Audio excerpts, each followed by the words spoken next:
যুক্তরাষ্ট্র ও চীনের রাজনৈতিক টানাপোড়েনে বিপাকে আছে অ্যাপলের মতো জায়ান্ট প্রযুক্তি প্রতিষ্ঠান। চীনা পণ্যের উপর 245% শুল্ক আরোপ করলেও স্মার্টফোন ও কম্পিউটার এ শুল্কের আওতার বাইরে রাখার ঘোষণা দিয়েছিলেন যুক্তরাষ্ট্রের প্রেসিডেন্ট ডোনাল্ড ট্রাম্প।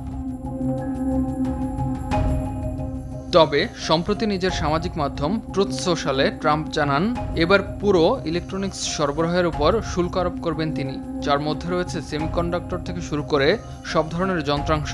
এতে অনিশ্চয়তায় প্রযুক্তি প্রতিষ্ঠানগুলো।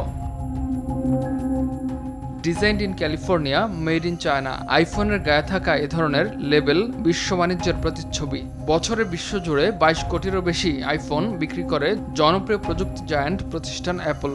এর মধ্যে প্রায় 90% তৈরি হয় চীনে। আইফোনের স্ক্রিন থেকে শুরু করে ব্যাটারি, প্রায় সব যন্ত্রাংশই চীনে উৎপাদিত ও সংযোজিত হয়, আর চীন থেকে তা ছড়িয়ে পড়ে বিশ্ববাজারে।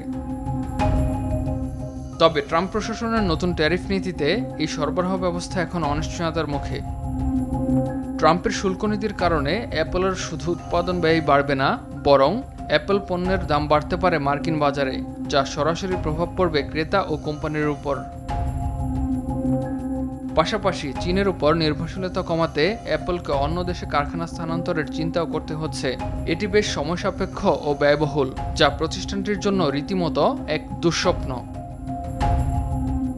বিশ্লেষকরা বলছেন, এই দ্বন্দ্ব শুধু ব্যবসায় নয়, বরং এতে অনিশ্চয়তা পড়তে পারে পুরো প্রযুক্তি খাতের ভবিষ্যৎ।